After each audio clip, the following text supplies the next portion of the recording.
Welcome to the WWE Podcast, your place for the most passionate wrestling analysis on the web. Just turn Roman heel. What is WWE waiting for? When other wrestling podcasts put you to sleep, you can count on the WWE Podcast to keep you engaged and asking for more. I've been watching wrestling for over 20 years, and that was one of the best matches I've ever seen. If you're easily offended, this may not be the show for you. Whatever happened to the men being able to physically retaliate against the women in WWE? This is a fantasy environment. This is unlike any other wrestling analysis. So without any further delay, let's get the show started right now.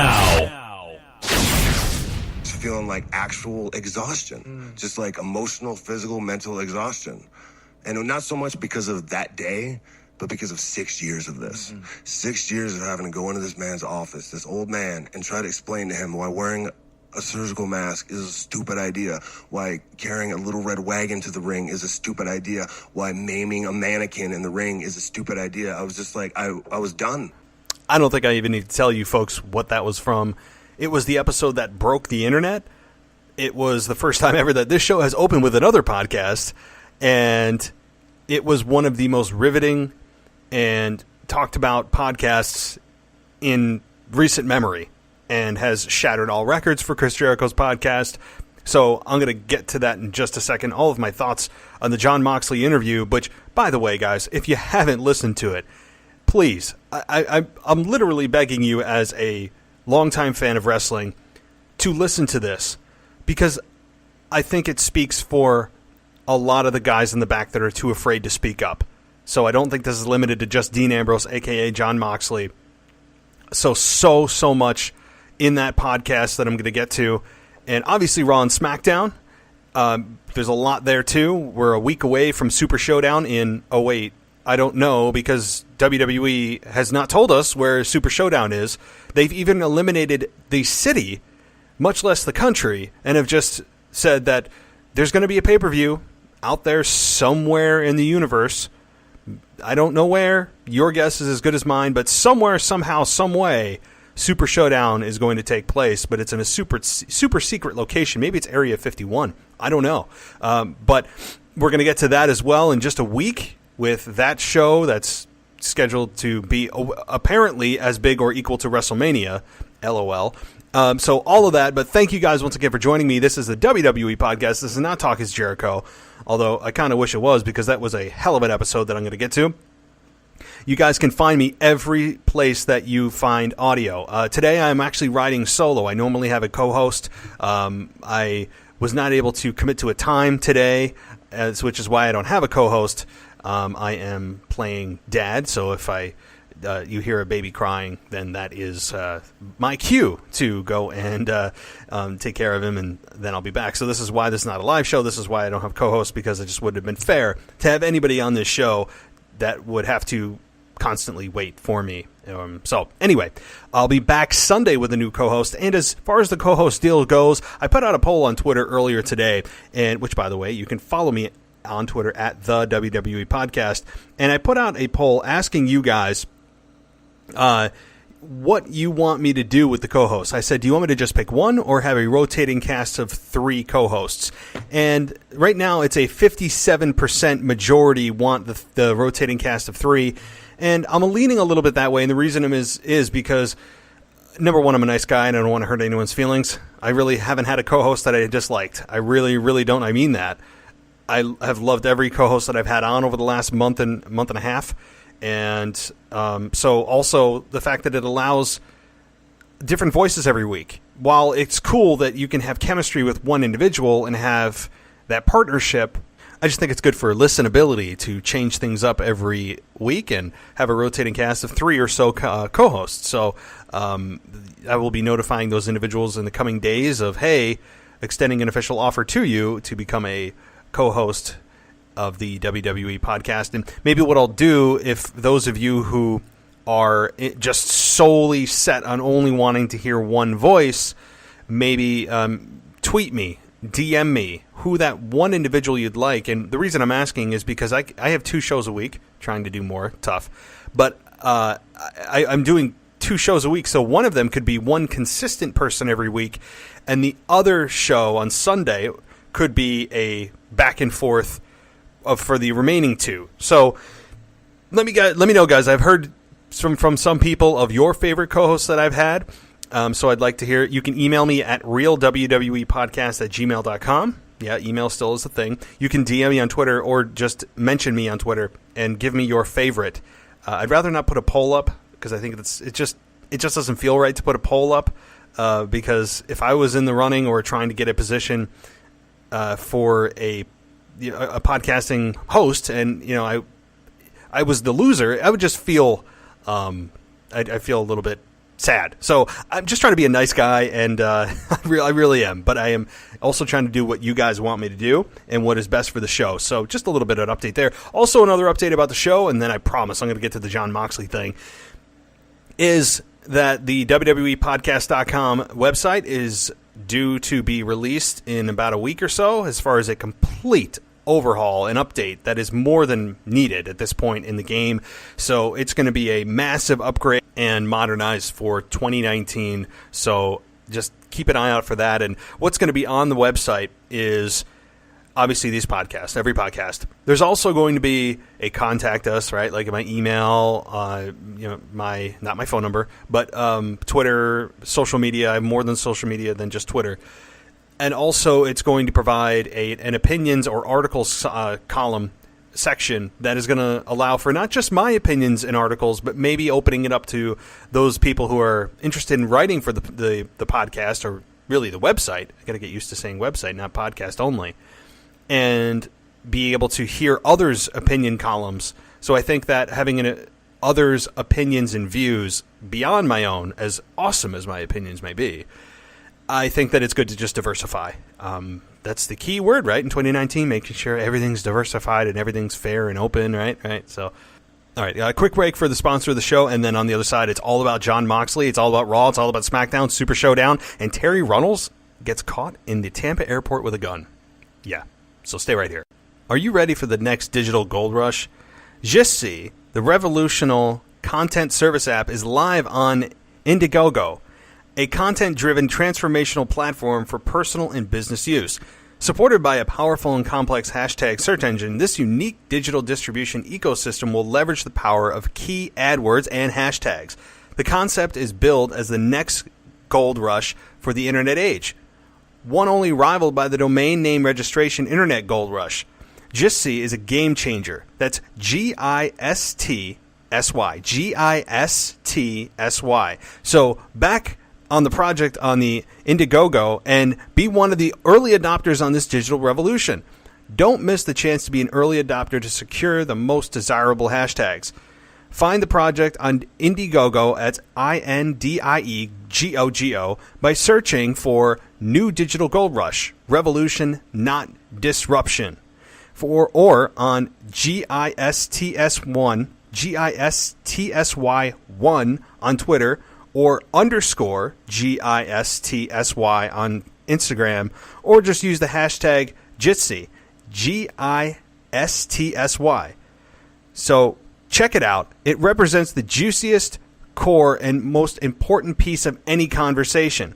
Jitsi hooks you up to the world's most relevant topics and people who share the best contents. That's truly awesome. Share with your friends and join the revolution on Indiegogo now. Jitsi is live on Indiegogo. Find the project on Indiegogo by searching for New Digital Gold Rush, Revolution, Not Disruption. Again, or on Twitter at GISTSY1, or on Instagram at _ GISTSY. Or you use the hashtag Jitsi, GISTSY. Check it out today. All right, guys, let's get to Jon Moxley and my thoughts here.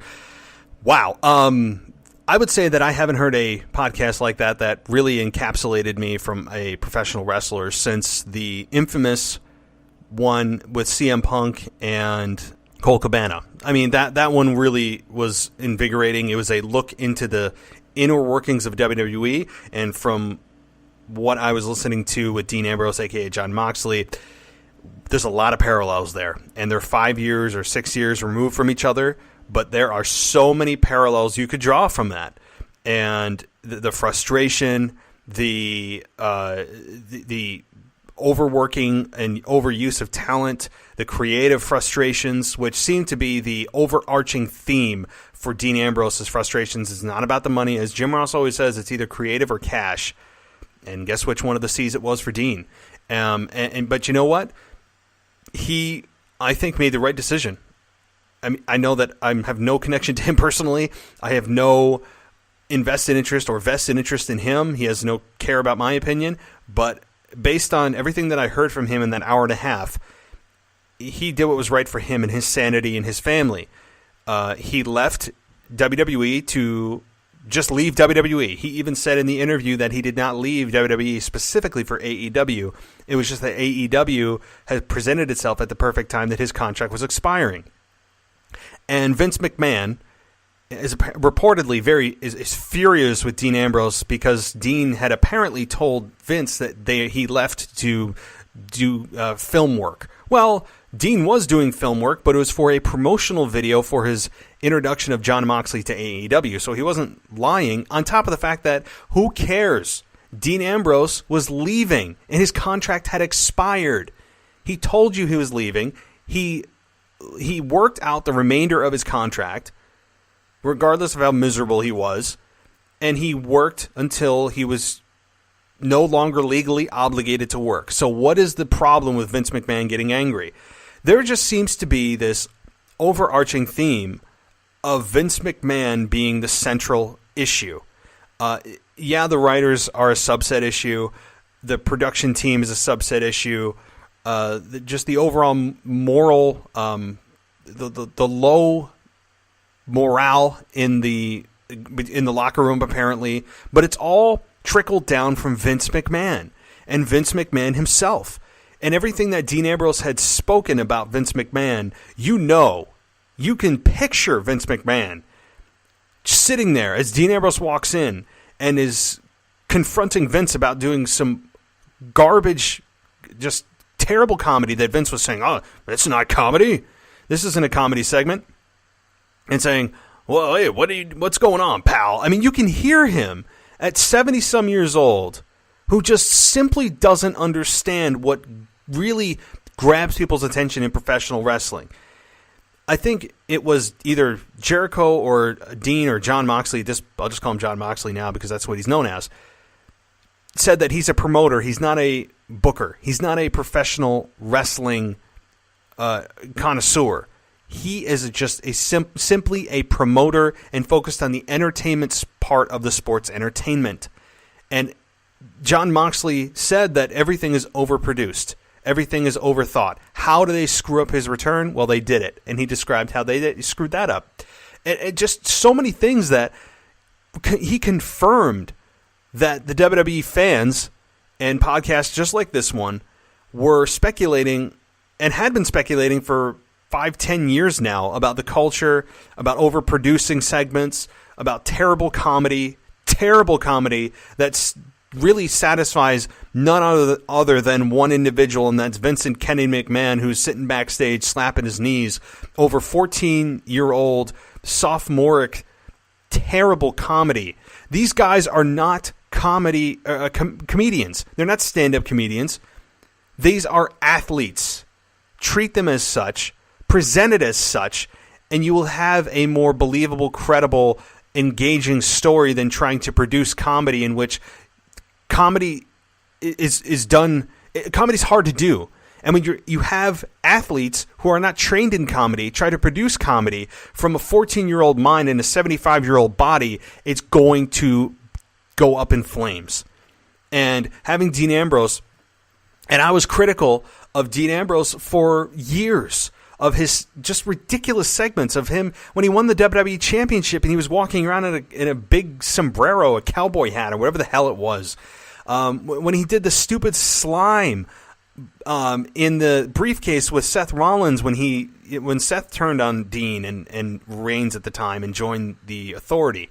Just the garbage segments, and the straw that broke the camel's back for Dean was when he had to engage in the just flat out embarrassing, and those are the words of Jon Moxley, embarrassing segment of him trying to basically immunize himself against the people of whatever town he was in at the time.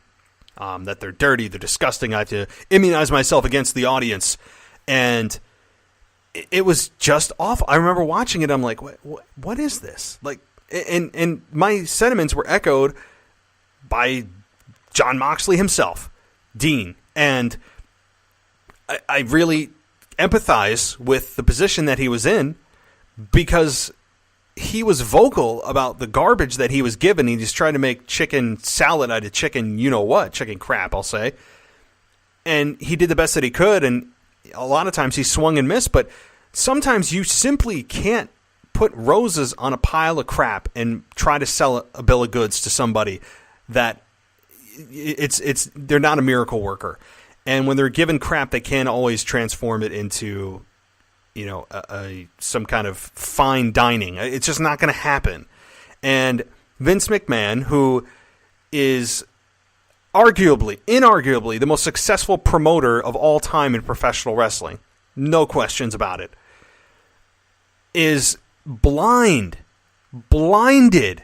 or turns a blind eye purposefully to anyone's ideas that are beyond his own, that he views as good programming, and not always focused on entertainment, which Vince McMahon is constantly focused on entertainment and entertaining and putting smiles on people's faces. Well, you know what failed comedy segments do? They put frowns on people's faces. They put eye rolling on people's faces. They put channel changing on people's faces. That's what it does. It puts groans and grunts and uncomfortability on people's faces, or silence on people's faces. Anything but a smile. Comedy is hard work. Comedy is something that should be sprinkled in ever so lightly into this dish of professional wrestling. It should be timed out when it's appropriate. It should be done by guys who have an acumen and just a knack for being able to deliver comedy. Santino Marella, perfect example. That guy knew comedy. He was good with timing. He had the motion. He had the facials. He had the vocals. He got it. There are very few guys that can do comedy and do it well, and do it when they don't even believe in the product that they're doing it for. And that was one of Dean Ambrose's examples. I mean, he gave several examples of the just nonsensical garbage that was given to him by the writers. And Dean, one of the most poignant things that he said in that Talk Is Jericho interview was that promos were one of the things that he loved the most about wrestling. He is a wrestling fan through and through. He loved it. That was one of his favorite parts. And WWE turned his favorite part into his least favorite part by having writers tell him what he was supposed to feel and say and think. And it was oftentimes terrible. And he would go to the boss and say, hey, this is awful. Give me something else. Oh, well, Dean, they'll love it. That's what they love about you. You're just wacky and zany. No, they're not. That's not what we love about Dean Ambrose. We love Dean Ambrose because when he first came to the Shield, he was believable. He was one of the most authentic, believable guys that was in that group. And to date, he had a believable look. He looked a little bit off his rocker, but I don't like off his rocker in trying to be a comedy off his rocker. I liked off the rocker in a serious beat him down, and he keeps coming back. Not the strongest guy, not supposed to be the strongest guy, but his promo work was just destroyed, and his promo obsession, his promo passion, his passion for wrestling in general was squashed by WWE. He said that every Monday night he got a pit in his stomach because he knew he was going to have that conversation with the writer who was going to come up to him and say, hey, this is what we got for you today. And he knew that it was going to be another fight with Vince McMahon. And it was just listen, you guys, I don't want to spoil the whole thing, but I'm guessing if you've listened to this, you probably have listened to the Talk Is Jericho podcast already. I never promote other podcasts on this show, but in this case, There you go, Chris Jericho. You got some free advertising from the WWE podcast. So, but honestly, it is riveting, just so insightful to listen to, and I loved it. I don't think he betrayed WWE. I think WWE betrayed him for 6 years. And I think that guys that are sitting in the back who have all listened to this by now, you know damn well that any WWE superstar that is worth his or her salt has listened to this interview now, because it has exploded the internet, broken the internet. And you know that there are people sitting backstage right now. Well, wait, it's a Friday, so that we're sitting backstage and we'll be sitting backstage Monday night, that are sitting and going, yes, thank you, Dean. Thank you. I feel your same pain. WWE is killing my passion for the business that I loved and dreamed of getting into. They are just handcuffing me. WWE has been just akin to a prison. Dustin Runnels has Goldust has likened WWE to a prison. Dean Ambrose said he felt like he was in shackles. And we have all, and again, this is not news. This is not me trashing WWE. This is me reporting that what we have been saying here and on many other podcasts and fans and social media, that it is confirmed that the environment WWE has created is a toxic one, and one that is killing the passion of those guys and gals who have worked their asses off to get where they want to be. And I love WWE. I may sit here and you go, oh my God, he's so negative. Oh my God. No. Take a step back. Take a breather. I'm not sitting here destroying WWE.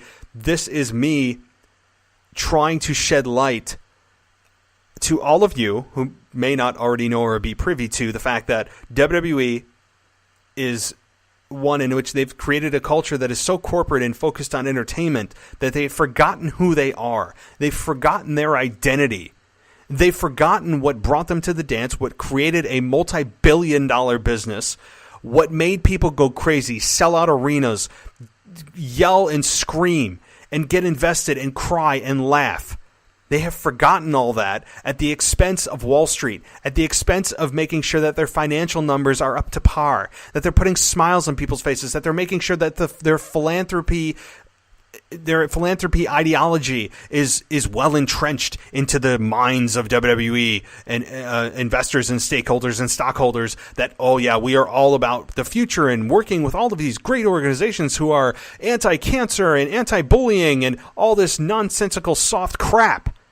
And we're all worried about the brand, the image of WWE. We're not so concerned about, you guys down here, all you wrestlers that just do what we tell you because we're signing your checks. So you just do what you're told and be a good little servant. They have forgotten what makes stars. They have forgotten what makes a wrestling company successful. You can be an entertainment company by performing wrestling and sports simulation. You can be, let me say that again, Vince, you can be entertainment by simulating wrestling. You are a wrestling organization, whether you want to train to change your identity or not, and clearly they are trying to, and sometimes try to run from who they are, and are almost ashamed to put their heads down about who they are. We're not a wrestling company. We're entertainment. We just entertain. Really? So if you're an entertainment company, why are all these wrestlers who are the lifeblood of your company saying in unison that they are being shackled, suffocated, pushed down, not heard, being told just what to do without having their input, or their input just shoved aside and devalued? There is an uprising right now in WWE, and WWE has a problem on their hands. Look, I want WWE to succeed as much as I may be sounding like I am putting them down. This is all fact. This is not opinion. This is fact. And when Jon Moxley, one of their biggest stars in the last 5 to 10 years, comes out, goes to another company, and exposes the backstage area for what it is and what we all thought it was, you've got a problem on your hands. You've got a problem on your hands, a PR problem. You've got a independent contractor problem, a.k.a. the wrestlers. you've got a big problem. How do I know you have a problem? Well, beyond the fact that there's constant reports coming out of everyone that speaks about WWE who's employed, asking for the release, trying to go to AEW, they all seem to just come to that consensus that it's a prison, and that the morale backstage is extremely low. And all of this is being said by guys and gals behind the scenes, and guys and gals that leave, and none better, and none more well known at this point than Jon Moxley with Talk Is Jericho, who exposed the business in an amazing way backstage with WWE. And if you don't think they have a problem on their hands, they do. And what kind of problem? I would say AEW. AEW, while is not going to put WWE out of business, and I hope they don't. I hope they never do. I never want to see WWE go away. Never. And yeah, I have a little bit of a vested interest in this, obviously, because I run a podcast that I'm trying to monetize. Of course. Duh. But I'm a passionate fan through and through. I was a passionate fan before I started this podcast for 20 years. So I want to see all wrestling companies succeed. I don't want the Monday Night Wars again. I want competition, though. Competition in any market, as we always say, is best for business. It just is. And WWE has been sitting on their laurels and sitting back and going, just kind of whistling in the graveyard, just kind of going by, sitting on their throne, and just kind of just looking down upon all of these other promotions that they aren't even true competition. TNA, New Japan, Ring of Honor, all these independents. And you know what? To their credit, and the truth is, they aren't. None of those companies were true competition. Until now. Until 2019. Until the 3 letters that came about and absolutely destroyed the model of what WWE wrestling is last Saturday in Vegas at Double or Nothing. Until that time, WWE was sitting pretty. And yeah, we all know that AEW doesn't have their show, their weekly show start until the fall, and that's fine. So WWE has a little bit of time between now and then. And yeah, there's a little time, but when that show starts, and if it gets hot and the right show is presented, it could be true competition. And I hope it is. I hope it is for all the guys and gals in both companies. I love WWE. I will always love WWE, but I want them to improve. And there's no better way to have them improve than get true competition back in the marketplace. Is this going to be like WCW Nitro? No, I don't think it will be. But there has never, ever been a time since WWE acquired WCW back in 2001. 18 years it's been.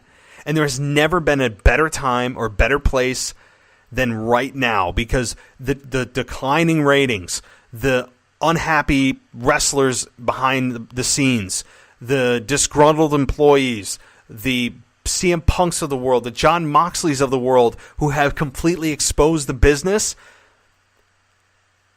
there is no better place. You have a funding source with Tony Khan behind the scenes of AEW, multi-millionaires, billionaires behind the scenes, funding this. There's no shortage of cash.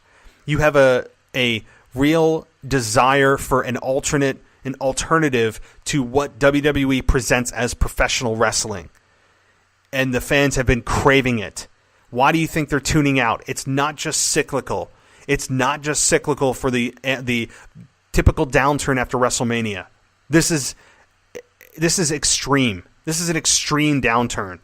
And after the McMahons came out last fall and said that, the WWE universe, all of this is yours now. And then they subsequently all turn heel, except for Stephanie and Triple H. Apparently they're not. I don't even want to get into it. Then they turn heel. Vince inexplicably gives a hard time to Kofi, who is clearly getting some fan support, but a month earlier said that he's going to listen to the fans. This is, new matchups, new rivalries, as if that's the problem. The thing is, anytime they try to adjust the quote problem, WWE doesn't even know what the problem is. They just throw out solutions for problems that don't exist. It's amazing. It's amazing that they don't know and won't. Maybe they just don't want to admit what the core issues are. What are the core issues, you ask? Glad you asked. Core issues. They're very simple. Biggest one, their ideology and presentation of what their version of professional wrestling should be. It should not be about comedy. Think about Monday Night Raw. How long, what is it, 45, 50 minutes before we saw a match on Monday night? And then we get to a Shane McMahon match? And a Dolph Ziggler beatdown of Xavier Woods that was apparently a beatdown and not a match? Where the hell are the referees? Where are the referees, by the way? Nowhere to be found. Brock Lesnar comes out and pretends that the briefcase is a boombox. And apparently that is disrespectful. And Stephanie McMahon is going to address this. Really? Ugh. So I don't think they know what their problems are. They can't see the forest through the trees. That's literally the analogy I can use accurately. They're so lost in the woods that they don't see the big picture. They only see directly what's in front of them. Why do you think crowds aren't reacting? You have a 24/7 title, which people are destroying, but to be honest with you, I'm fine with it. As illogical as it is, okay, it's illogical, simply illogical. But we lived through the hardcore title era, and now they have a title, and I don't care about how it looks. People are destroying how the belt looks. Who cares? The belt look is not the problem. And I'm thinking, you know what? It actually adds a little bit of fun right now to Monday Night Raw. And I said this before. The 24/7 championship, I don't even want to know if I want to call it a championship, is going to eventually run its course. Let's enjoy it while it's somewhat entertaining right now. And R-Truth is the best person to have it. The best person. And right now, it's a simple game of who can play hide and seek the best. That's ultimately what the qualifications are to remaining champion, is who can play hide and seek the best. I mean, I'm fine with Drake Maverick and R-Truth right now. I think that Drake Maverick has been doing some really funny work on his social media, trying to find R-Truth, putting wanted posters out, and then they bump into each other backstage. I actually enjoyed that. I thought that was funny. So props to WWE for that. It's not supposed to be a title that's taken seriously.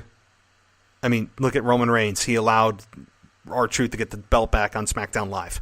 He speared Elias, who cannot win a match, to save his life. So, and I'm going to get to AEW's mention on Monday Night Raw, too, with Sami Zayn. I got some things to say on that, too.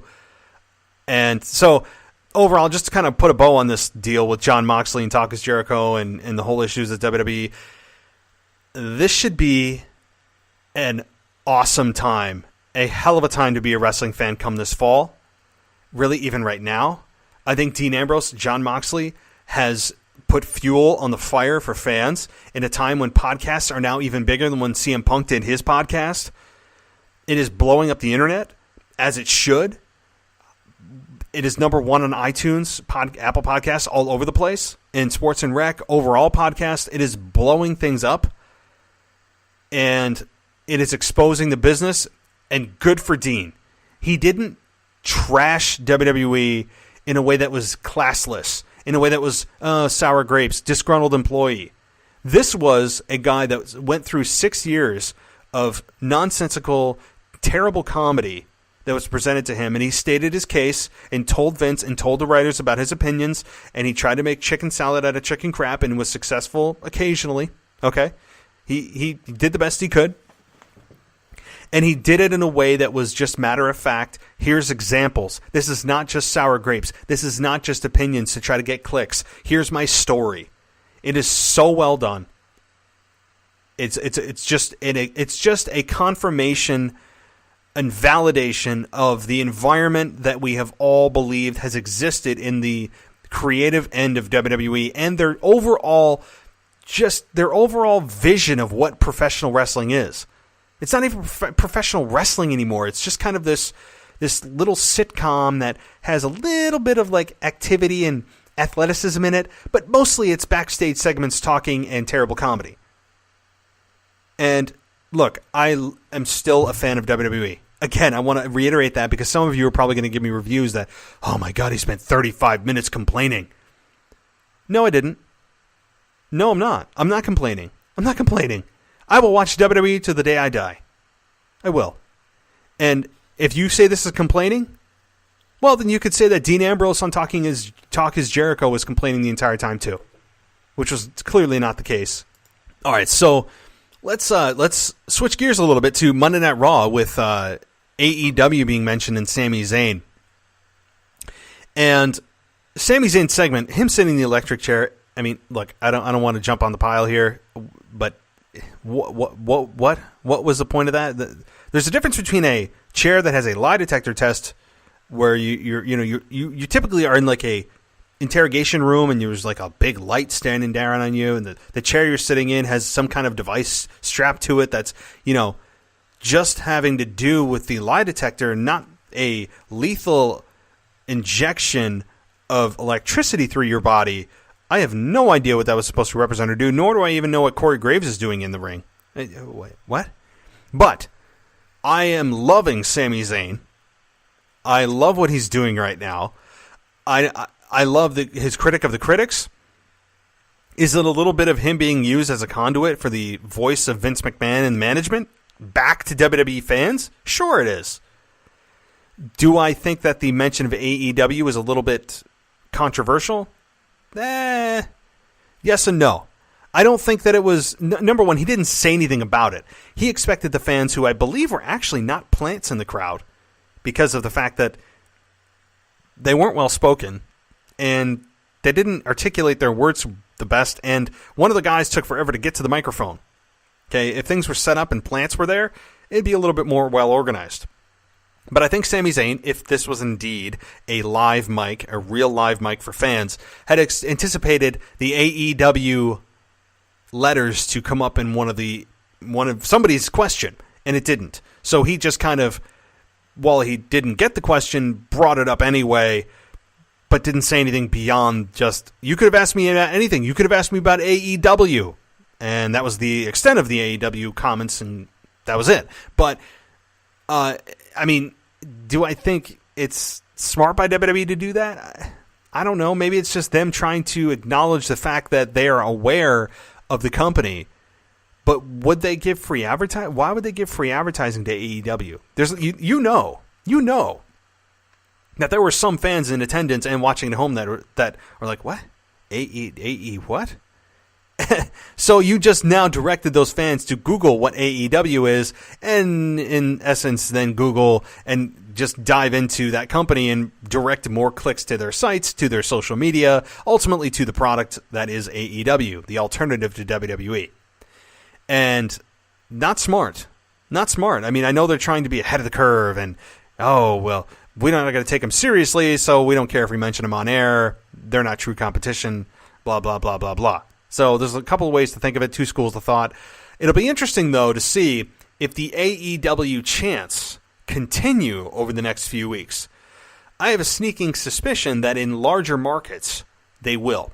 Particularly during terrible segments, at least segments that are viewed as such, by the crowd. I mean, so if you have a segment like they did this past week with Shane McMahon, who comes out and clearly is reading his lines about Roman Reigns' family and ends up torching them. The fans were chanting AEW, this is boring, blah, blah, blah, blah.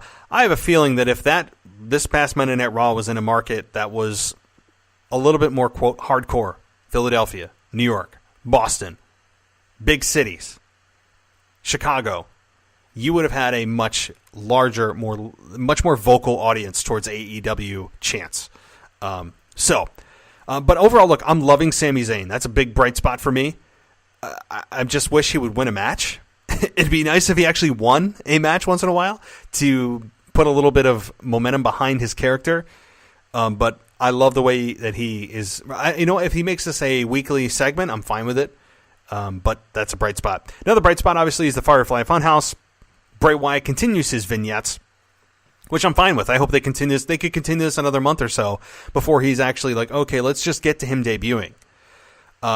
He is in the Firefly Funhouse again, saying that the Fiend is here to protect us, I guess. So he might be a babyface. I don't know. It all is obviously going to depend on who his first opponent is, in order to determine who or what they've cast him as and what role.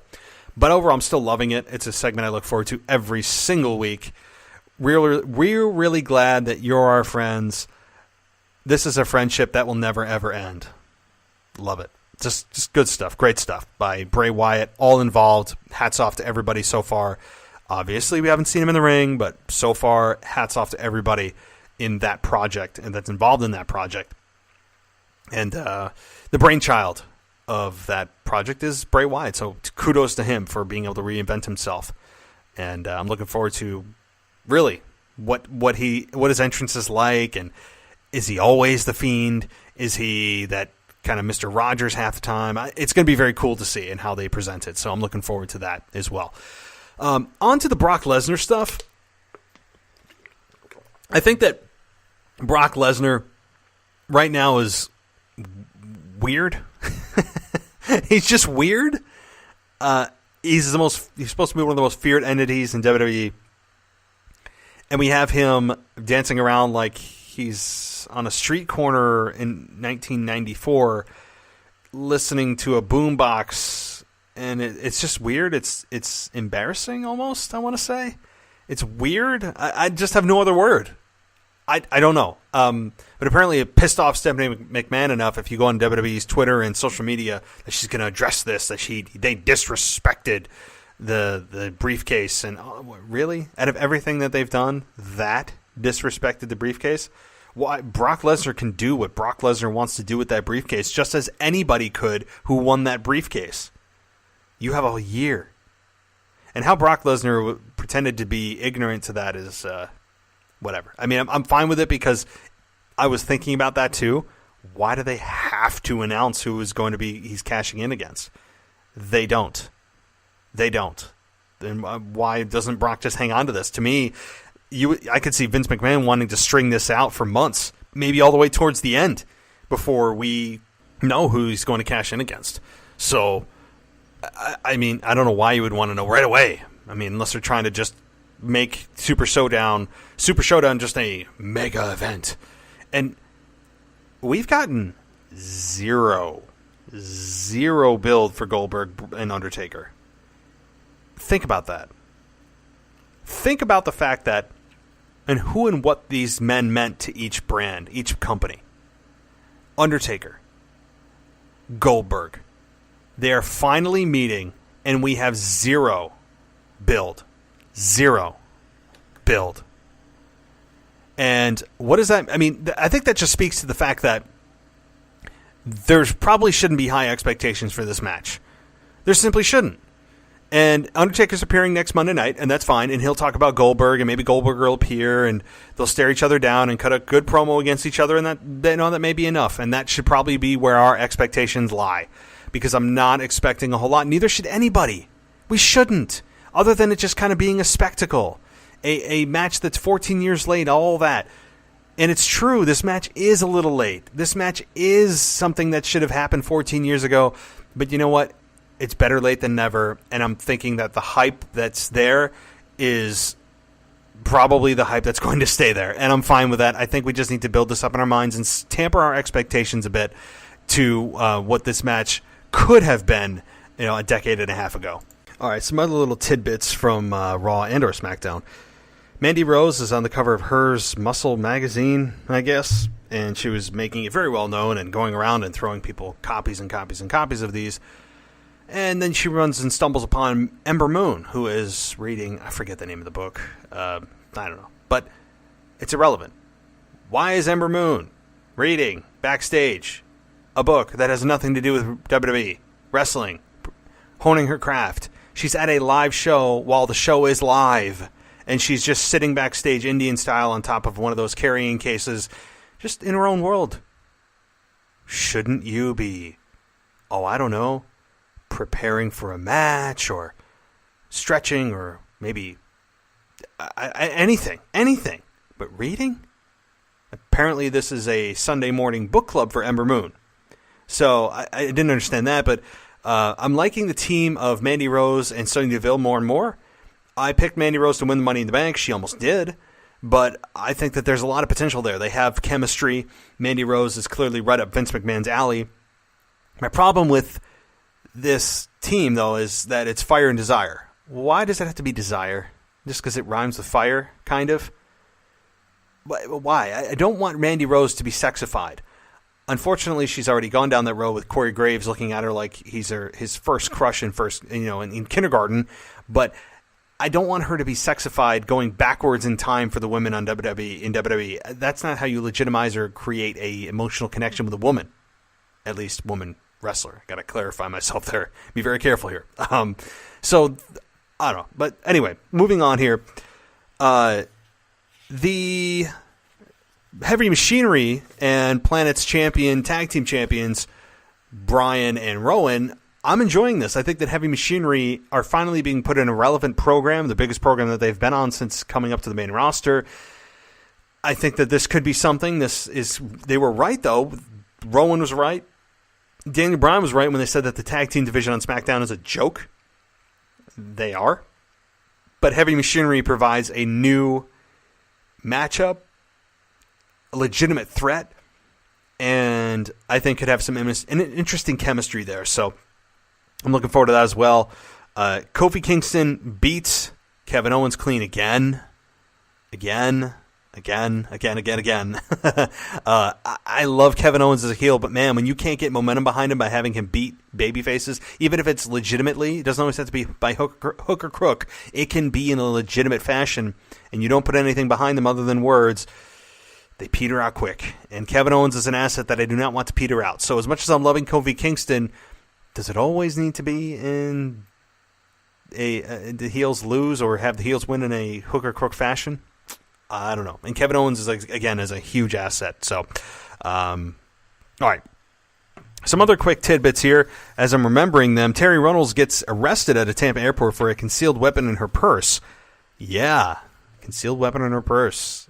She could face a $5,000 fine and up to 5 years in prison. So, I guess her dreams have been shattered. See what I did there? Yeah. All right. It's getting late at night here. The other thing, too, I didn't watch Double or Nothing, by the way. You may, what? You didn't? No, I didn't, because I didn't want to shell out the money. Okay? I'll be straight honest with you. And I'm so used to a subscription-based model. I don't have cable. Okay? There's no way for me to do it other than online. I just didn't feel like shelling out the money. But I did see highlights. I heard the Jim Ross commentary when Jon Moxley appeared and dropped Chris Jericho and dropped the referee. I love that. I love the fact that they introduced blood with the Dustin Runnels and Cody Rhodes match.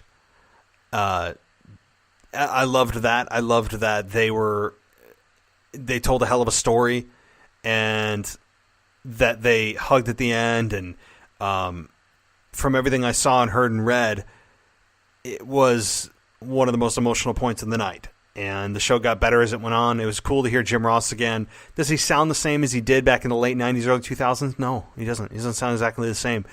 But I don't expect him to. It's been 20 years. Age, folks, age. And I think that it's awesome to see. DDP was on the show, bringing one of the women up to stage. I can't remember her name. I apologize.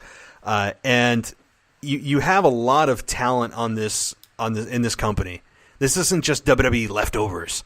This is fresh talent, indie talent, WWE talent that never got a shot or feels as if they never got a fair crack. Frustrated talent that have a place to go to get paid a very good wage, competitive with WWE numbers, and have a place to have creative freedom. And you can't put a price on that. That sounds cheesy, but ask any talent in WWE if they feel shackled and locked down, that they have no wiggle room and just, a writer just tells me what to do and I say it, blah, blah, blah. Here, they have a lot of creative freedom, which is invaluable to a lot of guys and gals. And it's a place to spread their wings, be the best version of themselves that they can be, as Dean Ambrose said on the podcast, or Jon Moxley said. I'll get used to saying Jon Moxley. It's just an alternative to WWE. And I'm just super excited to see what their weekly television is going to be like on TNT. I'm just, as a wrestling fan, there is no better time to be alive than right now with the rise of AEW and to be here when it happened, right? All right, so some other final notes here before I ride off into the sunset. Dolph Ziggler has been really making a mark. Did one of his screaming promos last Monday night. And again, he attacks Xavier Woods and eventually gets the upper hand in a quasi-match. That wasn't really a match, but no one stopped it. So it was just kind of a brawl, an extended brawl for no apparent reason. But overall, Ziggler was the one who should have got the upper hand, and he did. The Usos have been downgraded to just a terrible comedy team. I mean, and this is no fault of their own. Again, this is the comedy thing I spoke about at the beginning of the show. They were they were the hosts of the Memorial Day party, and they said that they welcome to the Uso block party. What about the Brock party? Isn't there a Brock party and an Uso block party? Oh, this is hurting my head. Oh, and then the Usos played cornhole to top it off. Yeah. These professional athletes who show up to the billion-dollar sports entertainment company come to work on live TV to play cornhole. Yeah. So, Corbin wins the Fatal 4-Way that was apparently an elimination Fatal 4-Way, but then just a traditional Fatal 4-Way. And I guess they couldn't make up their mind. Corbin wins, and he's going to face Seth Rollins for the Universal Championship at Super Showdown. I'm fine. I don't know. Their obsession with Baron Corbin is beyond my explanation.